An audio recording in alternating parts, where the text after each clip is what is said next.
சாய் பக்தர்களுக்கு என் அன்பு வணக்கங்கள். ஓம் சாய்ராம். என் அன்பு குழந்தையே, அவசரமான செய்தியை சொல்ல வந்துள்ளேன். ஒரு நிமிடம் நில், என் வார்த்தையை பொறுமையாக கேள். உன் வாழ்வில் வரும் ஆபத்திலிருந்து உன்னை காப்பாற்ற வந்த உன் அப்பாவை தவித்துவிட்டு சென்று ஆபத்தில் சிக்கிக் கொள்ளாதே. இருக்கும் பிரச்சனைகளை உன்னால் தாங்கிக் கொள்ள முடியாது அல்லவா? உன்னை மூழ்கி கொண்டிருக்கும் பொழுது வரும் ஆபத்திலிருந்து சிக்கிக்கொண்டு உன் முழு வாழ்க்கையையும் இழந்து விடாதே. பல நாள் நான் சொல்லியும் எதுவும் கேட்காமல் உன் இஷ்டப்படி வேலை செய்து வருகிறாய்.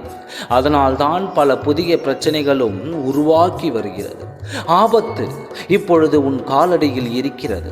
அந்த நபரோடு நீ பழகுவதை நிறுத்து என்று நான் முன்பே கூறியிருந்தேன். அதை உன் செவிகளில் கேட்டுக்கொள்ளாமல் இன்னும் அவரோடு உறவாக இருந்து வந்தாய். இப்பொழுது அவனால் பெரிய ஆபத்து காத்திருக்கிறது. இனி அவனை விட்டு நீ விலகினாலும் அவன் உன்னை விடுவதாக இல்லை.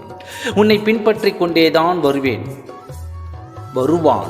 நீ முன்பே அவனிடம் இருந்து விலகி இருந்து தள்ளி இருந்து கொண்டால் இந்த ஆபத்து உனக்கு வந்திருக்காது குழந்தையே.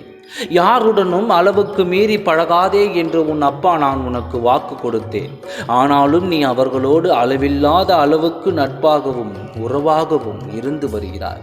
இது எப்பொழுதும் ஆபத்தில் முடியும் என்று உன் உள்ளுணர்வு சொல்லிக் கொண்டிருந்தாலும் அதை நீ கண்டு கொள்ளாமல் விட்டுவிட்டாய்.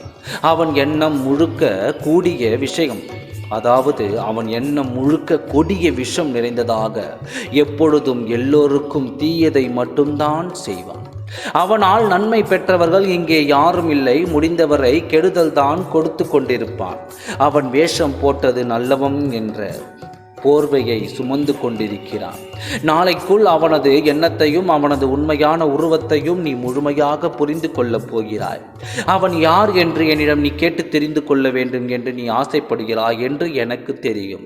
சொல்கிறேன், மீண்டும் மீண்டும் சொல்கிறேன். நீ இப்பொழுது உறவாடி கொண்டிருக்கும் உறவு உனக்கு ஆபத்தை கொடுக்கும் உறவு. ஆபத்தை கொடுக்கும் தயாராக உன் காலை சுற்றி கொண்டிருக்கும் பாம்பை போல் இருக்கிறது.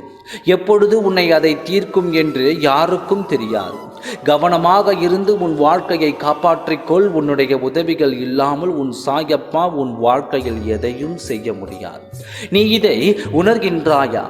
நான் சொல்வதை நீ கேட்டால் மட்டும்தான் உனக்கான வேலையை என்னால் செய்ய முடியும். நான் சொல்வதை முதலில் நீ கேள். நான் சொல்வதை நம்பிக்கையோடு கேட்டு நீ எப்பொழுது செயல்படுகின்றாயோ அந்த நொடியில் உனக்கு உதவி செய்ய நான் வருவேன். உன்னோடு தான் நான் இருக்கின்றேன். உன் எண்ணம் மாறினால் உனக்கான வேலையும் செய்வேன். ஓம் சாய்ராம். நன்றி, வணக்கம்.